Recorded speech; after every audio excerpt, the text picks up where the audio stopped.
Hello, ladies and gentlemen, boys and girls, children of all ages. It is me, Dukect Here, and I want to ask you a question.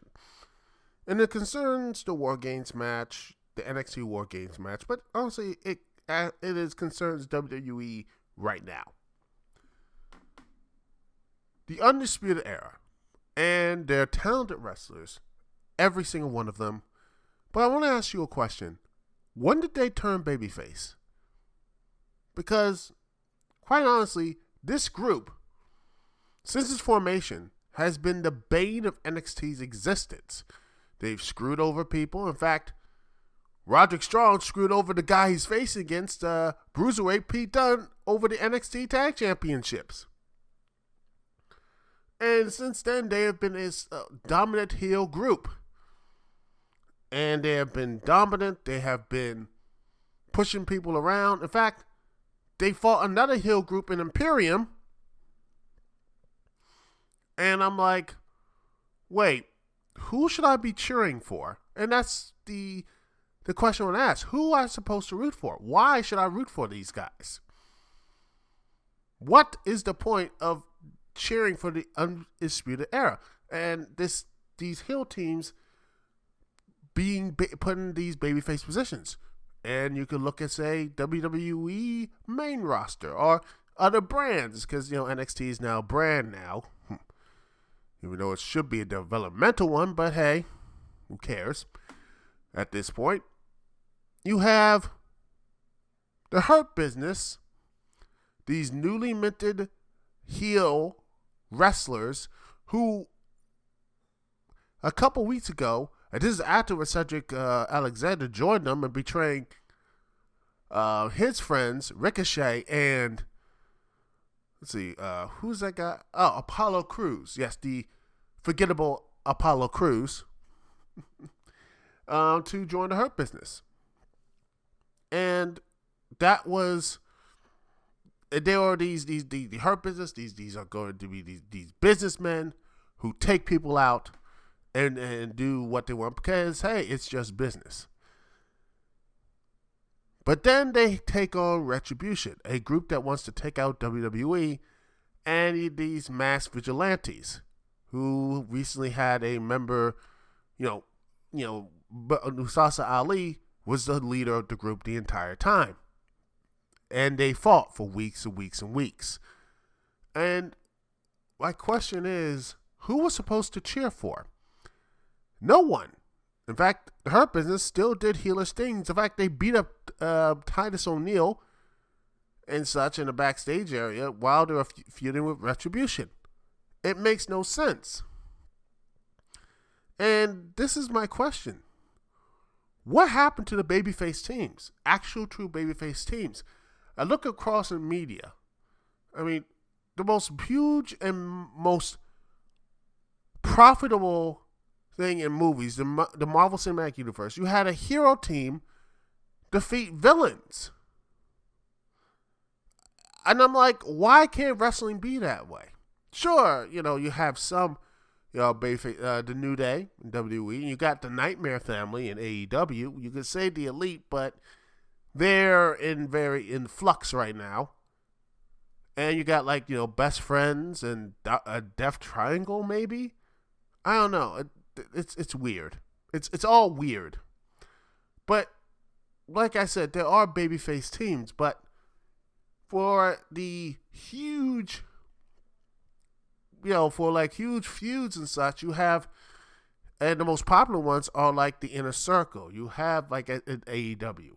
You have the Hurt Business in WWE. You have, the Undisputed Era and such. You have all these things and these teams. And I'm just sitting there and I'm like, they're popular. They are, they have a connection with fans, but where's the baby faces that and such to get a victory on? Because if you are liking them and they're cheering and such, guess what? What makes the babyface? The babyface turns into heel because the heel has become so likable, the villain becomes so likable that the hero trying to swat him, take him down, they get booed for it, and they get undermined. Well, Keith Lee beat Adam Cole for the NXT Championship, and heck, he beat Roderick Strong for the North America. I'm like, who cares? That nice little moment, him getting that championship, was great, but he lost it to Karrion Kross, and then Karrion Kross got injured, and Keith Lee went out to Monday Night Raw, and that's the end of that. And NXT is still, and guess what? Adam Cole and the Undisputed Era are still in NXT. And now they're just feuding with Pat McAfee and his group. And I'm just like, it feels like, well, it's just like Imperium again. They're just villains fighting villains. And the only reason why people like the Undisputed Era is because, well, they have good matches and that's it. They can be dastardly and villainous, but at the end of the day, you know, if you get a good match, people will like it. And I'm just like, the only time we saw someone to be a true villain was Ciampa, and all he did was just beat up Johnny Gargano and didn't have any music at all, and he just walked in and they booed him. They mercifully booed him, and I'm like, what, did Adam Cole or anyone in the Undisputed Era has that booing? Did anyone actually do that? Anyone? Did they ever have that type of villainous reaction? I mean, I think some members of the Inner Circle could get that villainous reaction, except for Jericho, because he still gets cheered. So, yeah. You know, I don't think there's no real good villains anymore. It's like the villains are just these pseudo babyfaces. And the babyfaces are just these, losers. And so I'm like, look, I understand villains can be popular. There have been villains who are popular, like, for example, Joker, Thanos, and, Darkseid, whatever. But at the end of the day, Justice League, Avengers, all these other people, the hero group wins and the people like it. The people want to see the hero win.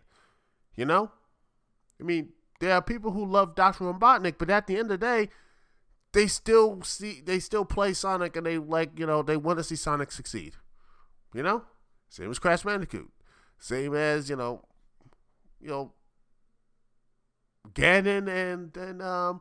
and Link. And in a video game sense, when you have the hero in every other medium, sure, you have villains. You can play as them. You can see their perspective. But at the end of the day, the hero, the good guys win. And I feel like wrestling has forgotten about that. And I know I talked about this before, but it's just really bothering me now. And I just hope that, wrestling can start actually having heroes win matches again. And not only win, but also do not get undermined by the heel villain, / villain, being so cool or whatever, It's frustrating. And I talked about this, but I ask, why should I cheer for the Undisputed Era when they are been, and I haven't watched NXT recently and such. Maybe they had a change of heart and they tried to right their wrongs, but from what I've seen, the clips I've seen, it's just being Pat McAfee and his group and such. It's just being doing the same tactics against them. And heck, you could just Pete Dunne is I mean, has a reasonable cause to screw over Roderick Strong. And in fact, Pat McAfee, when he was attacking Adam Cole, you had Triple H and Shawn Michaels trying to protect him. Like, hold up, why you're trying to protect your big heel and such from Pat McAfee? That sort of thing. It's just, it's just like, well, this guy's an asshole, so we have to get a bigger asshole to beat him. I'm like, well, what about we just have face somebody who's not an asshole? And that doesn't bring, it does not come to their heads and such. And that's one of the reasons why I think wrestling for right now is struggling to get a true audience. There's no clear heroes, no clear villains.